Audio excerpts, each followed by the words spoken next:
নমস্কার, জি 24 ঘন্টা ডিজিটাল পেজে আমি অয়ন চেতলার প্রসন্নময়ী ঘাট থেকে আপনাদের স্বাগত জানাই।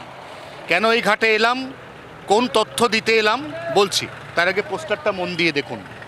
চেতলা প্রসন্নময়ী ঘাট, তার যে দুর্গোৎসব, এই দুর্গোৎসব এবার 100 বছরে পড়ল। এই পুজোর পোশাকি নাম চেতলা সর্বসাধারণের দুর্গোৎসব প্রসন্নময়ী ঘাট। এখানে শুদ্ধি সমৃদ্ধি নামে একটি বিশেষ থিম রচনা হয়েছে। এখানে সভাপতি হিসেবে রয়েছেন পণ্ডিত অচিন্ত ভট্টাচার্য। সনাতন রুদ্রপাল পদ্মশ্রীপ্রাপ্ত শিল্পী, তিনি এই ঘাটের প্রতিমা বরাবরই তৈরি করেন, কারণ এই পুজো কমিটি তারা সনাতনী মতে দুর্গাপুজো করে। আশ্চর্যের বিষয় কি জানেন, এই বিগত 100 বছর বা বলা ভালো বিগত প্রায় 20-25 বছর যবে থেকে কলকাতা পুলিশ তারা পুজোর গাইডলাইন বা রুট ম্যাপ তৈরি করছে, তারা এই পুজোটিকে ইগনোর করেছে, একদম ইগনোর করেছে। কেন ইগনোর করেছে সেই প্রশ্নের উত্তর পুজো কমিটির কর্তাদের কাছেও নেই।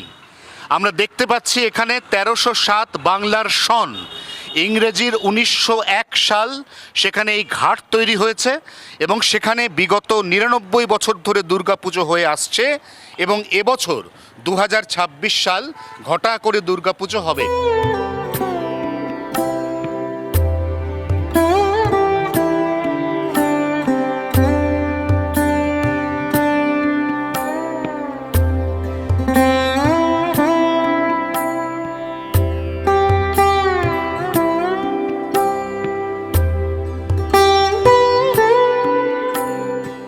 যেখানে দাঁড়িয়ে আমরা কথা বলছি সেটা ভবানীপুর বিধানসভা কেন্দ্র। কাকতালীয়ভাবে রাজ্যের প্রাক্তন মুখ্যমন্ত্রী মমতা বন্দ্যোপাধ্যায় এবং বর্তমান মুখ্যমন্ত্রী শুভেন্দু অধিকারী দুজনেই ভবানীপুর বিধানসভা কেন্দ্রের বিধায়ক। এই ঘাটের ব্যাপারে ইতিমধ্যেই কলকাতা পুরসভার তরফ থেকে হেরিটেজের যে ফলক, সেই ফলক বসেছে, কিন্তু কলকাতা পুলিশ তারা তাদের যে গাইড ম্যাপ, এই গাইড ম্যাপে রহস্যজনকভাবে এই পুজোটিকে ইগনোর করেছে। আমরা এই মুহূর্তে যে রাস্তায় দাঁড়িয়ে রয়েছি, সামনে দিয়ে বয়ে যাচ্ছে আদি গঙ্গা, তার ঠিক পাশে প্রসন্নময়ীর ঘাট। পুজো কমিটির কর্মকর্তারা এখানে বসে আছেন। ঘাটের ওপর ইতিমধ্যেই মণ্ডপ তৈরির কাজ শুরু হয়েছে। এই ঘাটে গঙ্গা আরতি এবং গঙ্গা পূজন শেষ করেছেন স্বয়ং রাজ্যের নতুন মুখ্যমন্ত্রী শুভেন্দু অধিকারী, এবং যেদিন তিনি এই ঘাটে এসে গঙ্গা পূজন এবং গঙ্গা আরতি করেছেন, তার পরের দিন থেকেই তিল তিল করে গড়ে উঠছে মণ্ডপ।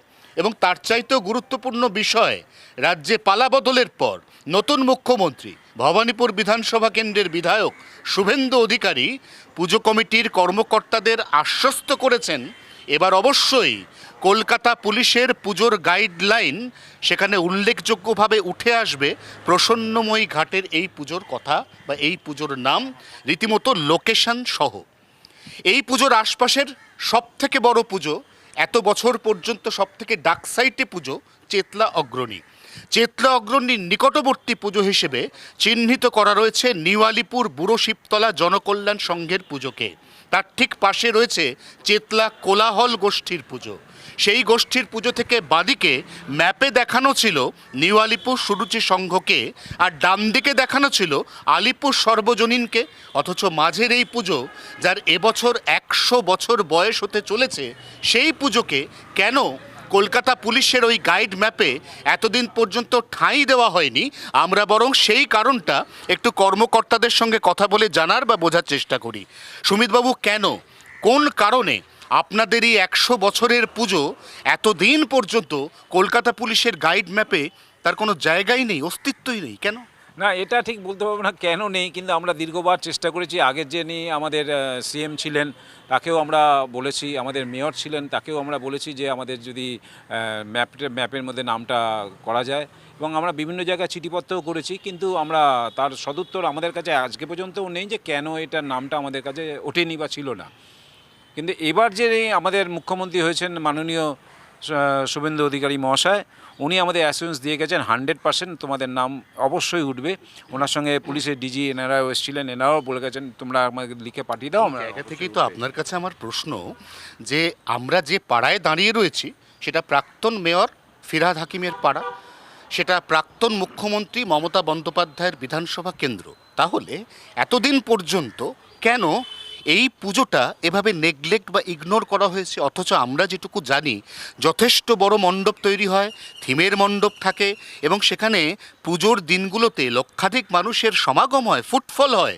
তাহলে এই পুজোটাকে এতদিন পর্যন্ত গাইড ম্যাপে সম্ভাবনা যে তার যে স্থান, এই স্থান চিহ্নিতকরণ এটা করা হয়নি কেন? অ্যাকচুয়ালি মেন রিজনটা আমরা তো সঠিক বলতে পারবো না, এটা প্রশাসন, পূর্বের যে প্রশাসন ছিলেন ওনারা ভালো জানেন। কিন্তু বর্তমানে প্রশাসনের ওপর আমাদের সম্পূর্ণ আস্থা রয়েছে। মাননীয় মুখ্যমন্ত্রী যেদিন আমাদের গঙ্গা আরতির দিন উনি এলেন, এবং শুধুমাত্র উনি এলেন না, ওনার উপস্থিতিতে উনি নিজের হাতে গঙ্গা আরতি করেছেন। এটাই আমাদের কাছে সবচেয়ে বড় পাওনা, এবং এই পাওনাটাকে ভরসা করেই আমরা আগামী দিনে আরও অনেক কিছু আশা রাখছি ওনার কাছ থেকে। এবং আমাদের যে 100 বছরের ঐতিহ্য, সেই ঐতিহ্যর কথা উনি হয়তো মাথায় রেখে আমাদের সেই সম্মানটুকু উনি দেবেন। বদলের বাংলায় এবারের পুজোতে মূল ফোকাস সনাতনী দুর্গোৎসব। মায়ের সেই আদি অকৃত্রিম মুখ, ভুবন ভোলানো রূপ এবং সেই রূপের সঙ্গে সাযুজ্য বা সামঞ্জস্য রেখে এবার সিংহভাগ দুর্গাপুজো হতে চলেছে কলকাতায়। মুখ্যমন্ত্রী হওয়ার আগে, বিরোধী দলনেতা থাকাকালীন, ভবানীপুর বিধানসভা কেন্দ্রের প্রার্থী হওয়ার পর বারবার শুভেন্দু অধিকারী বলেছেন তিনি সনাতন হিন্দুত্বের জাগরণে বিশ্বাসী। সেই জাগরণের অপরিহার্য অঙ্গ হিসেবে কলকাতার বুকে চেতলা এলাকাতে দীর্ঘদিন ধরে এই পুজো হয়ে এলেও এতদিন পর্যন্ত কলকে পায়নি। এবার প্রশাসন এই পুজোকে সমধিক গুরুত্ব দেবে। আমরা দেখতেও পাচ্ছি এখানে আদিগঙ্গার কোল ঘেঁষে তৈরি হচ্ছে মণ্ডপ, পাশে কুলকুল করে বয়ে চলেছে নদীর জল। নিঃসন্দেহে পুজো কমিটির কর্মকর্তা, যার মধ্যে নবীন প্রবীণের মিশ্রণ আছে, যার মধ্যে নারী পুরুষের মিশ্রণ আছে, তারা প্রত্যেকে উজ্জীবিত, তারা প্রত্যেকে উৎসাহিত, কারণ বদলের বাংলায় এবার হালে পানি পাচ্ছে আদিগঙ্গার পাশের এই পুজো।